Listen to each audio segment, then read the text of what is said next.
दोस्तों जरा एक पल के लिए कल्पना कीजिए कि एक माँ अपने जवान बेटे को घर से निकलते हुए देखती है। उसे लगता है कि बेटा किसी अच्छे काम के लिए जा रहा है, धर्म की सेवा के लिए जा रहा है, गौ माता की रक्षा के लिए जा रहा है। और वो माँ हाथ जोड़ करके भगवान से दुआ करती है कि उसके बेटे की सुरक्षा बनी रहे। लेकिन उसी माँ को क्या पता था कि कुछ साल बाद वो बेटा जेल की सलाखों के पीछे होगा और उस पर उम्र कैद की सजा लग चुकी होगी। और जब वो माँ कोर्ट में खड़ी होगी तो उसके मुंह से सिर्फ एक ही बात निकलेगी कि मेरे बच्चे को तो बहका करके ले गए थे। उसे तो पता ही नहीं था कि क्या होने वाला है। जरा सोचिए, ये सिर्फ एक माँ की कहानी नहीं है, ये 14 परिवारों की कहानी है।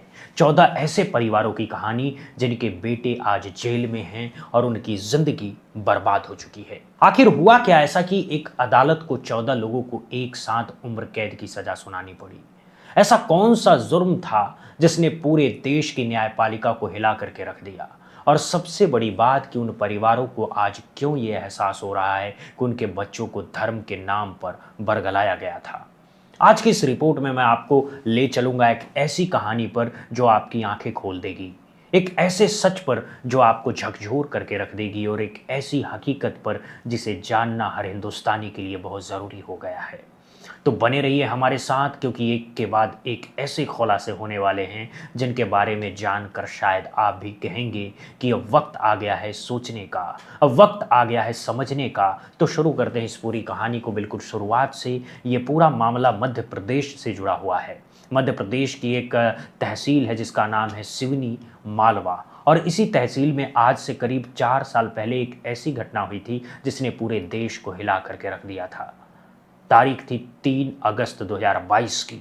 एक आम सा दिन, एक आम सी जगह, लेकिन उस दिन वहाँ जो हुआ वो किसी भी इंसान को सोचने पर मजबूर कर देगा। महाराष्ट्र के अमरावती से एक व्यक्ति आया हुआ था जिसका नाम था नज़र अहमद। ये एक आम कारोबारी इंसान था जो अपने काम से वहाँ आया हुआ था, लेकिन कुछ लोगों ने उस पर गौ तस्करी का आरोप लगा दिया। और फिर वो हुआ जो किसी इंसान के साथ कभी नहीं होना चाहिए। एक भीड़ इकट्ठा हुई।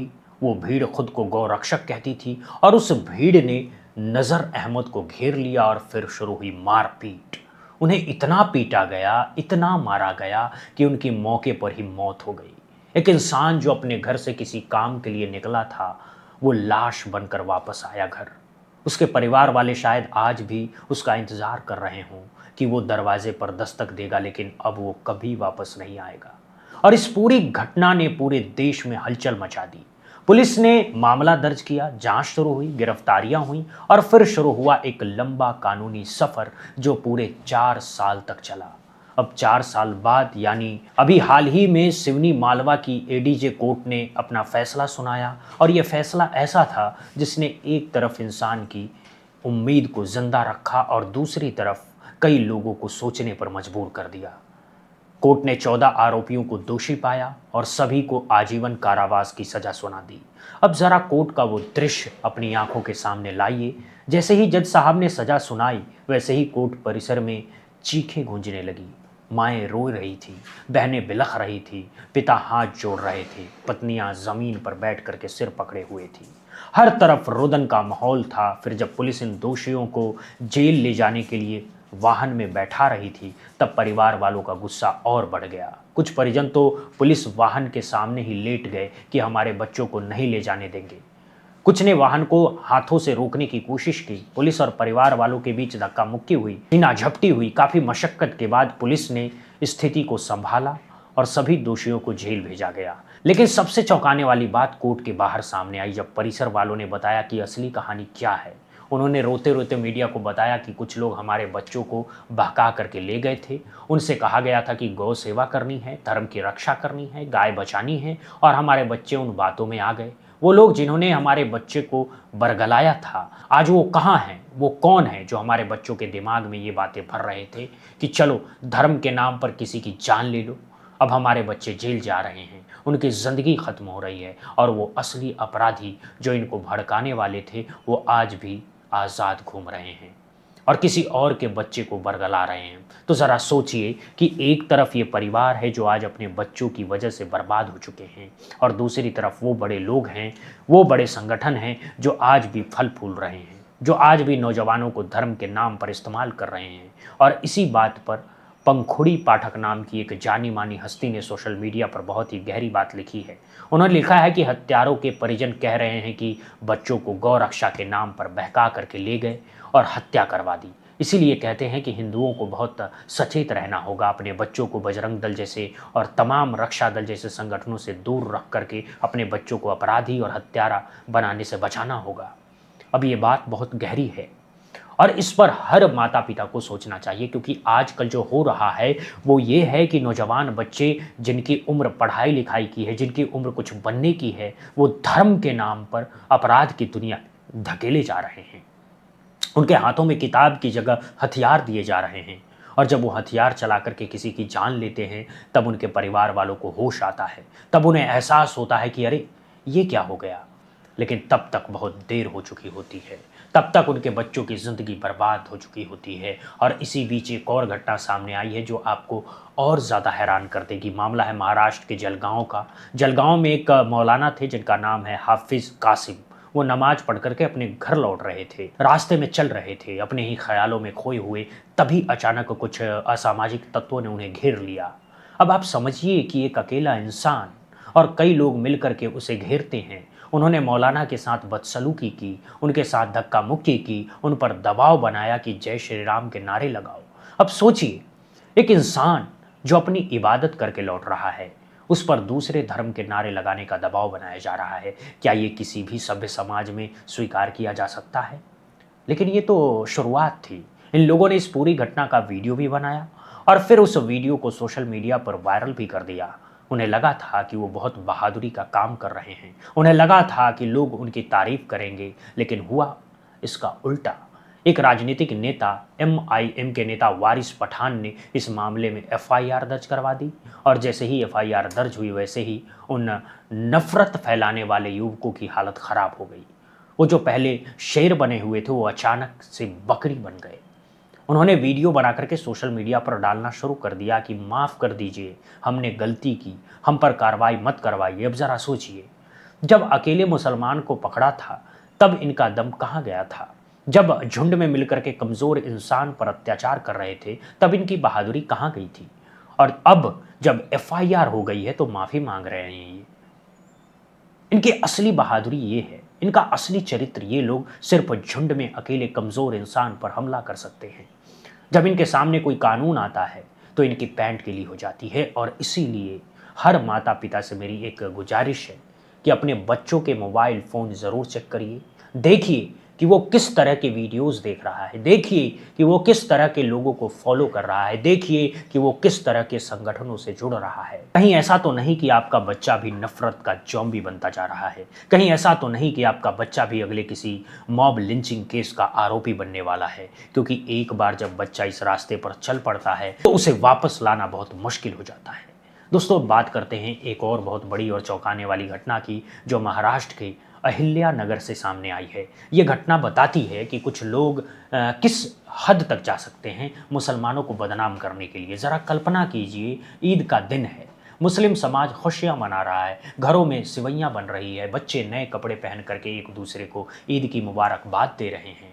और इसी बीच एक महिला बुर्का पहन करके हिंदू बहुल इलाके में जाती है, ब्राह्मण गली में पहुंचती है और वहां पर मांस का एक टुकड़ा फेंक देती है। अब आप समझिए कि इसके बाद क्या होगा। हिंदू समाज के लोग इसे देख करके भड़क जाते हैं। उनको लगता है कि किसी मुसलमान ने जानबूझ करके ये काम किया है, उनकी भावनाओं को ठेस पहुंचाने के लिए। शहर में तनाव फैल जाता है, हिंदू संगठन एक्टिव हो जाते हैं कि देखो ये मुसलमानों की हरकत है, इन्हें सबक सिखाना चाहिए। माहौल बिगाड़ने की पूरी कोशिश की जाती है, पुलिस के पास शिकायत पहुंचती है, पुलिस जांच शुरू करती है, सीसीटीवी फुटेज खंगालती है, आसपास के लोगों से पूछताछ की जाती है और फिर जो खुलासा होता है उसे सुनकर के सबके होश उड़ जाते हैं। वो बुर्का पहनी हुई महिला कोई मुस्लिम महिला नहीं थी, वो एक हिंदू महिला थी जिसका नाम था स्वाति भोसले। जी हाँ, आपने सही सुना, एक हिंदू महिला ने जानबूझ करके बुर्का पहना और एक हिंदू इलाके में जान करके मांस फेंका, सिर्फ इसलिए ताकि माहौल ख़राब हो, ताकि मुसलमानों को बदनाम किया जा सके, ताकि दंगा भड़क सके। अब ज़रा सोचिए कि ये देश किस तरफ जा रहा है। यहाँ पर बदनाम करने के लिए लोग किस हद तक जा सकते हैं।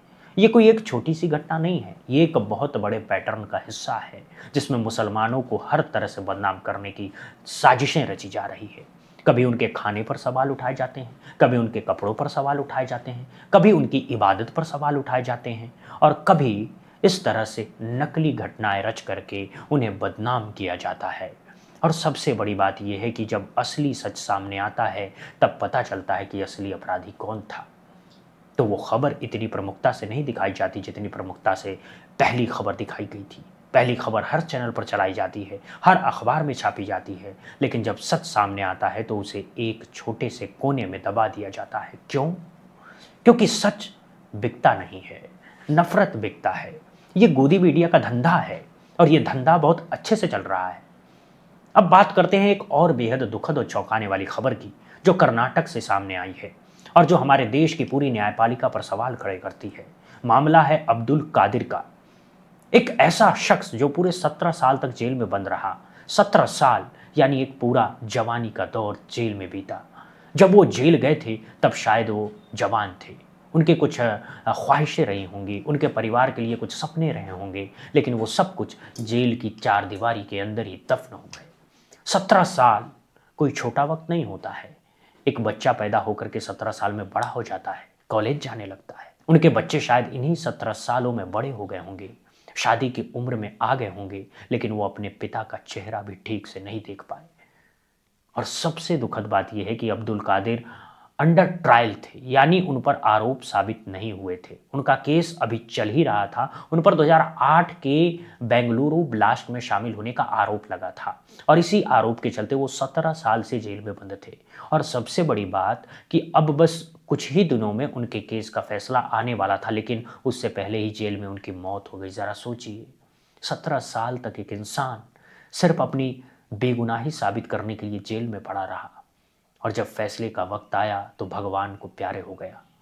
अगर वो बेगुनाह थे तो उनके इन 17 सालों का जवाब कौन देगा? कौन उनकी जिंदगी वापस लौटाएगा? कौन उनके परिवार को वो वक्त वापस देगा जो जेल के अंदर बीत गया?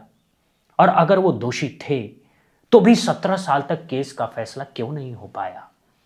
हमारी न्यायपालिका इतनी सुस्त क्यों है, इतनी धीमी क्यों है? और ये कोई एक अकेला मामला नहीं है दोस्तों। आप अगर आंकड़े उठा करके देखेंगे तो आपको पता चलेगा कि हमारे देश की जेलों में लाखों लोग बंद हैं और उनमें से 80 से 90% लोग अंडर ट्रायल हैं, यानी जिन पर अभी तक आरोप साबित ही नहीं हुए हैं, वो भी जेल में बंद हैं।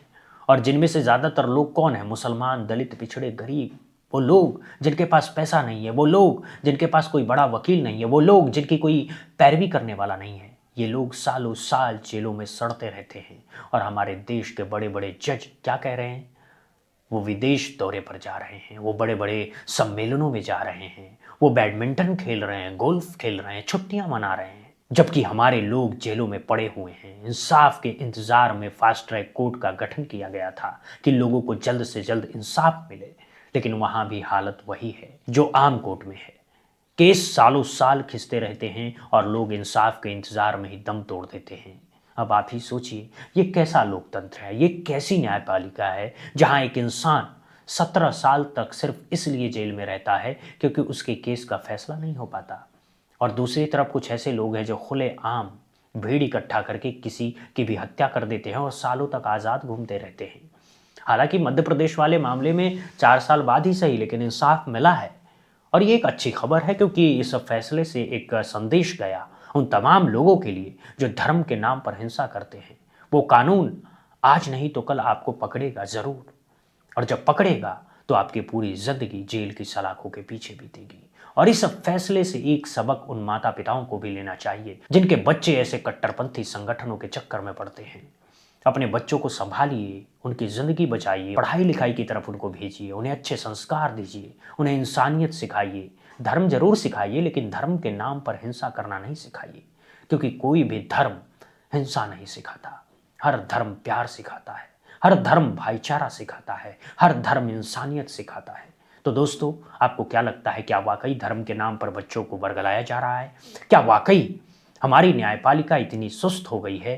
क्या वाकई कुछ लोग जानबूझ करके बुर्का पहन करके माहौल ख़राब करने की कोशिश कर रहे हैं? अपनी राय हमें कमेंट सेक्शन में ज़रूर बताइएगा। हमें आपकी हर बात सुननी है, हमें आपकी हर राय जाननी है, क्योंकि आप ही तो हैं जिनकी आवाज़ हम तक पहुंचनी चाहिए। और हाँ, अगर आपको हमारी ये रिपोर्ट पसंद आई हो तो इसे लाइक करना बिल्कुल मत भूलिएगा। अपने दोस्तों के साथ शेयर कीजिए, अपने रिश्तेदारों के साथ शेयर कीजिए, ताकि सच ज़्यादा से ज़्यादा लोगों तक पहुँचे। और अगर अभी तक आपने हमारे चैनल को बुद्धा इंस्पायर्ड को सब्सक्राइब नहीं किया है तो अभी इस वीडियो को रोक करके रेड कलर के सब्सक्राइबर बटन को दबाइए और बेल आइकन की घंटी भी दबा दीजिएगा, ताकि हर बड़ी खबर, हर सच्ची खबर, हर सच्ची रिपोर्ट सबसे पहले आप तक पहुंचे। क्योंकि बुद्धा इंस्पायर्ड का सिर्फ एक ही मकसद है, सच को आप तक पहुंचाना, बिना किसी डर के, बिना किसी पक्षपात के। तो जुड़े रहिए हमारे साथ, क्योंकि कहानी अभी ख़त्म नहीं हुई है। इस तरह के खुलासे अभी और होंगे और हम वादा करते हैं कि हम सच आप तक लेकर आएंगे, चाहे वो कितना भी कड़वा क्यों ना हो। शुक्रिया आपका इतना वक्त देने के लिए। मिलते हैं अगली रिपोर्ट में, तब तक के लिए नमस्कार, जय हिंद, जय भारत।